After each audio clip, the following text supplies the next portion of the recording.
सरदार वल्लभ भाई पटेल कैसे जीतकर भी हार गए प्रधानमंत्री की कुर्सी, और मोहनदास करमचंद गांधी के वीटो के कारण जवाहरलाल नेहरू कैसे हारकर भी जीत गए प्रधानमंत्री की कुर्सी। बात है 29 अप्रैल 1946 ईस्वी की, और जगह थी दिल्ली, जहां पर कांग्रेस वर्किंग कमेटी की बैठक चल रही थी। और बैठक का विषय था कांग्रेस के अगले अध्यक्ष का चुनाव करना। लेकिन क्यों? क्योंकि ब्रिटेन की सरकार की तरफ से 3 लोग भारत में भेजे गए थे, जिसको कैबिनेट मिशन कहा गया, और इस कैबिनेट मिशन को काम दिया गया था कि भारत के लिए जो संविधान का निर्माण होगा, तो संविधान सभा का गठन करना और अंतरिम सरकार की स्थापना करना। तो जो अंतरिम सरकार स्थापित की जानी थी, उस समय के भारत के वायसराय माउंटबेटन की अध्यक्षता में उसके जो उपाध्यक्ष होंगे अंतरिम सरकार के, वो कांग्रेस के अध्यक्ष ही होंगे, और आगे चलकर यही कांग्रेस के अध्यक्ष देश के प्रधानमंत्री भी होंगे। मतलब कुल मिलाकर सरल शब्दों में कि जो कांग्रेस का अध्यक्ष होगा उसी को भारत की सत्ता सौंपी जाएगी, वही देश का प्रधानमंत्री होगा। तो इसीलिए कांग्रेस के अगले अध्यक्ष का चुनाव करने के लिए यह कांग्रेस वर्किंग कमेटी की बैठक हो रही थी, और इस बैठक में मोहनदास करमचंद गांधी, सरदार वल्लभ भाई पटेल, उस समय के कांग्रेस के महासचिव जेबी कृपलानी और जवाहरलाल नेहरू, और इसके अतिरिक्त और कुछ वरिष्ठ नेता भी वहां पर उपस्थित थे। लेकिन कांग्रेस के अध्यक्ष का चुनाव का जो अधिकार था वो कांग्रेस वर्किंग कमेटी के पास में नहीं था, वो अधिकार होता था पीसीसी के पास में। प्रांतों की जो कांग्रेस कमेटियां होती थी, यह अधिकार उनके पास में होता था। वो प्रांतों की कांग्रेस कमेटी नामांकन भेजा करती थी कि हम इसके नाम का प्रस्ताव करते हैं, उसको अध्यक्ष बनाया जाता। खैर, ऐसी 15 प्रांतीय कांग्रेस कमेटियां थी, और इन 15 में से 12 कमेटियों ने सरदार वल्लभ भाई पटेल के नाम का प्रस्ताव भेजा था। अगर आप प्रतिशत निकालें तो 75%। एक भी कमेटी ने जवाहरलाल नेहरू के नाम का प्रस्ताव नहीं भेजा। मतलब 15 पर्चियों में से 12 पर्चियों पर सरदार वल्लभ भाई पटेल का नाम लिखा हुआ था। अब जब ये पर्चियां खोली गई तो महात्मा गांधी ने उन पर्चियों को देखा, उसके बाद जवाहरलाल नेहरू को देखा, और जवाहरलाल नेहरू को यह कहा कि इनमें से एक भी पर्ची पर आपका नाम नहीं है। मतलब किसी भी प्रांतीय कांग्रेस कमेटी ने आपके नाम का प्रस्ताव नहीं भेजा। जवाहरलाल नेहरू खामोश बैठे रहे। ना तो उन्होंने सरदार वल्लभ भाई पटेल के नाम का समर्थन किया, और ना ही यह कहा कि मैं अपनी दावेदारी नहीं करूंगा। लेकिन महात्मा गांधी की इच्छा थी कि कांग्रेस के जो अध्यक्ष हैं वो जवाहरलाल नेहरू को बनाया जाए, क्योंकि जब यह बैठक हो रही थी, उस बैठक से 9 दिन पहले 20 तारीख को उन्होंने उस समय के जो कांग्रेस के अध्यक्ष थे मौलाना अबुल कलाम आजाद, उनको एक पत्र लिखा था। उस पत्र में उन्होंने ये लिखा था कि आज की परिस्थितियों के हिसाब से यदि मुझसे पूछा जाए तो मैं जवाहर को प्राथमिकता दूंगा। वैसे तो इसके कई कारण हैं, लेकिन उन पर क्यों चर्चा की जाए, उनको अभी जाने दिया जाए। और महात्मा गांधी ने अबुल कलाम आजाद को यह कहा था कि आप अपने पद से त्याग पत्र दे दो। अबुल कलाम आजाद ने अपने पद से त्याग पत्र दे दिया। अबुल कलाम बहुत लंबे टाइम तक कांग्रेस के अध्यक्ष रहे थे, 1940 से 1946 ईस्वी तक। क्योंकि 1940 में जो रामगढ़ का अधिवेशन हुआ था, उसमें अबुल कलाम आजाद को कांग्रेस का अध्यक्ष चुना गया था, और बीच में दूसरा विश्व युद्ध आ जाता है, कांग्रेस के अधिवेशन नहीं हुए थे, तो 6 वर्षों तक वो कांग्रेस के अध्यक्ष रहे थे। हालांकि बाद में उन्होंने ये कहा था कि मुझे इस बात का बड़ा पछतावा हुआ, और आगे चलकर जिस प्रकार की ये परिस्थितियां उत्पन्न हुई, मुझे जो महात्मा गांधी के कहने पर मैंने त्याग पत्र दिया था, मुझे वो नहीं देना चाहिए था। खैर, महात्मा गांधी ने अपनी इच्छा व्यक्त की, अबुल कलाम आजाद से त्याग पत्र लिया। तो यह बात तो स्पष्ट थी कि कांग्रेस कमेटियों के पास में भी यह मैसेज तो था कि महात्मा गांधी की इच्छा है कि जवाहर को कांग्रेस का अगला अध्यक्ष बनाया जाए, बावजूद उसके विचार करना, बावजूद इसके जो प्रांतीय कांग्रेस कमेटियां हैं उन्होंने महात्मा गांधी की इच्छा को दरकिनार करते हुए और सरदार वल्लभ भाई पटेल के नाम का प्रस्ताव भेज दिया था। इसका मतलब सरदार वल्लभ भाई पटेल उस समय कांग्रेस के एक छत्र नेता थे, और उस समय ही नहीं, 1950 में जब कांग्रेस के अध्यक्ष के लिए चुनाव हो रहे थे तो सरदार वल्लभ भाई पटेल ने टंडन के, पुरुषोत्तम दास टंडन के नाम का समर्थन किया था, और जवाहरलाल नेहरू ने जेबी कृपलानी के नाम का समर्थन किया था। लेकिन बावजूद इसके उन्होंने यह तक कहा था, जवाहरलाल नेहरू ने अपनी प्रतिष्ठा का प्रश्न बना लिया था कि मैं पद से त्याग पत्र दे दूंगा अगर जेबी कृपलानी अगर नहीं जीते तो। लेकिन बावजूद इसके 1950 में जवाहरलाल नेहरू के प्रधानमंत्री रहते हुए सरदार वल्लभ भाई पटेल के द्वारा समर्थित पुरुषोत्तम दास टंडन कांग्रेस के अध्यक्ष बन गए थे। सरदार वल्लभ भाई पटेल की मजबूती के कारण स्पष्ट थे उनकी रणनीतिक कुशलता और संसाधन जुटाने की जो उनकी क्षमता थी वो। और हम ये देखते हैं कैसे उन्होंने अपनी रणनीतिक कुशलता के कारण 1937 से लेकर और 46 तक के जो प्रांतीय चुनाव हुए थे उनमें कांग्रेस को विजय दिलवाई थी। खैर, वापस उसी कक्ष में आ जाओ। वो मीटिंग चल रही थी। महात्मा गांधी ने जेबी कृपलानी की तरफ कुछ इशारा किया, संकेत किया। महात्मा गांधी का संकेत पाकर उस समय के महासचिव जेबी कृपलानी ने एक पर्ची सरदार वल्लभ भाई पटेल की तरफ सरका दी, एक चिट सरका दी। वो चिट थी अपना नामांकन वापस लेने की। सरदार वल्लभ भाई पटेल खामोश रहे। महात्मा गांधी ने उनको इशारा किया। उनका इशारा आदेश मानकर सरदार वल्लभ भाई पटेल ने उस पर हस्ताक्षर कर दिए बिना किसी विरोध के।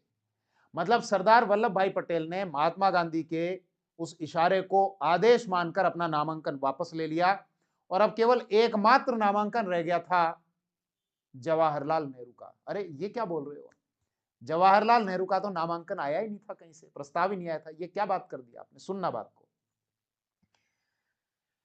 कांग्रेस वर्किंग कमेटी के जो मेंबर थे और इसके अलावा एआईसीसी के, ऑल इंडिया कांग्रेस कमेटी, केंद्र के स्तर पर ऑल इंडिया कांग्रेस कमेटी, उसकी सबसे ताकतवर बॉडी कांग्रेस वर्किंग कमेटी, और प्रांतों के स्तर पर जो कमेटी होती थी वो पीसीसी यानी प्रदेश कांग्रेस, प्रांतीय कांग्रेस कमेटियां हुआ करती थी। तो जेबी कृपलानी ने महात्मा गांधी की इच्छा के हिसाब से आगे चलकर जेबी कृपलानी इस बात को लिखते अपनी आत्मकथा में कि महात्मा गांधी की इच्छा के कारण मैंने ऐसा किया, जबकि तकनीकी रूप से हम ये नहीं कर सकते थे, हमारे पास में कोई अधिकार नहीं था। और जेबी कृपलानी जो शुरू में समर्थक थे जवाहरलाल नेहरू के, आगे चलकर वो जवाहरलाल नेहरू के आलोचक बन गए थे। उन्होंने अपनी आत्मकथा में ये बात लिखी है कि कांग्रेस वर्किंग कमेटी के सदस्यों और ऑल इंडिया कांग्रेस कमेटी के जो सदस्य थे उनके हस्ताक्षर से हमने वहीं पर जवाहरलाल नेहरू के नाम का प्रस्ताव रखा उस कांग्रेस वर्किंग कमेटी की बैठक में, जबकि कांग्रेस वर्किंग कमेटी के पास में यह पावर नहीं थी। तकनीकी रूप से यह गलत था। तो सरदार वल्लभ भाई पटेल ने जब नामांकन वापस ले लिया, एक ही नामांकन बचा, और वो नामांकन था जवाहरलाल नेहरू का। और जवाहरलाल नेहरू निर्विरोध कांग्रेस के अध्यक्ष चुन लिए गए। दो सोर्स हैं जिनमें इस सारी बात का बहुत डिटेल से ब्यौरा है। एक तो राजमोहन गांधी की किताब है पटेल ए लाइफ।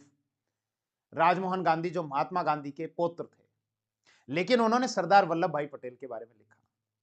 और इसके अलावा मणिबेन पटेल जो सरदार वल्लभ भाई पटेल की पुत्री थी, उनकी एक डायरी है, वहां से यह जानकारी मिलती है। मणिबेन पटेल इसका विवरण देते हुए कहती हैं, ये लिखती हैं कि जवाहरलाल नेहरू ने कभी भी इस चीज के लिए सरदार पटेल के प्रति कोई कृतज्ञता कभी व्यक्त नहीं की। दिमाग में एक प्रश्न आता है कि आखिर महात्मा गांधी ने ऐसा क्यों किया।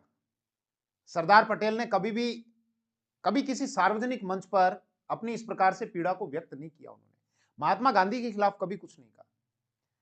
इसके पीछे दो कारण बताए जाते हैं। एक बड़े पत्रकार हुए हैं दुर्गादास, उन्होंने इन कारणों का विश्लेषण किया है। उन्होंने बताया है कि एक तो गांधी जी की इसके पीछे यह सोच थी कि अगर नेहरू को अध्यक्ष नहीं बनाया जाएगा तो वो अपना एक अलग संगठन बना सकते हैं, कांग्रेस को तोड़ देंगे, कांग्रेस कमजोर हो जाएगी, अंग्रेजों को यह अवसर मिल जाएगा कि हम सत्ता का हस्तांतरण किसको करें।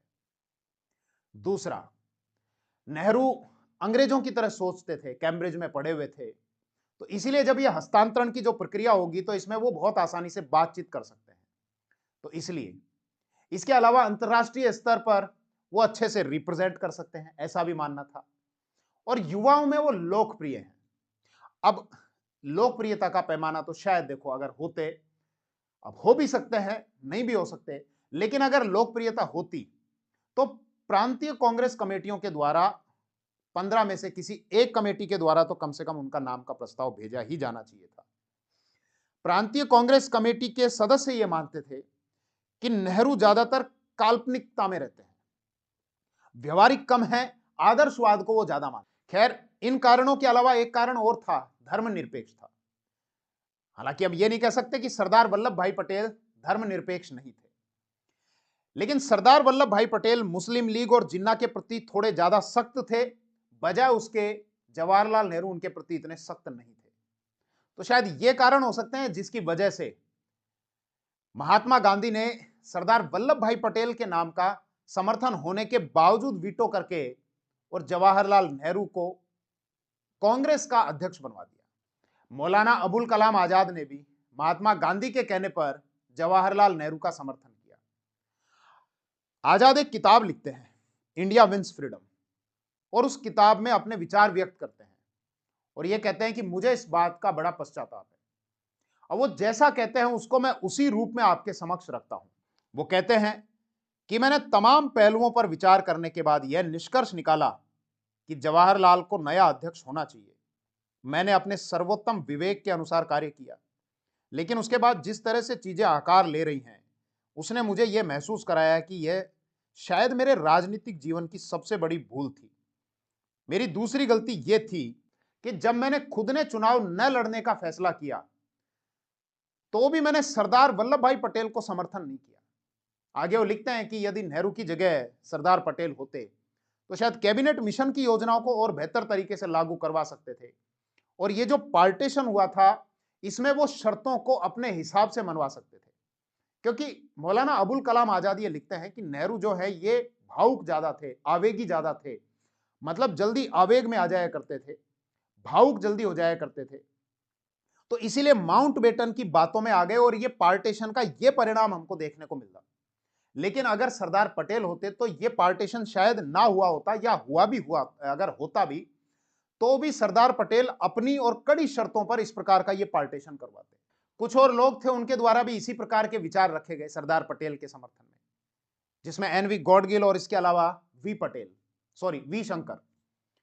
उनके द्वारा यह कहा गया कि सरदार पटेल इस कश्मीर के इशू को भी उसी प्रकार से सॉल्व करना चाहते थे जिस प्रकार से उन्होंने हैदराबाद में जो ऑपरेशन पोलो चलाया था, पुलिस कार्रवाई की थी और हैदराबाद का विलय कर लिया था।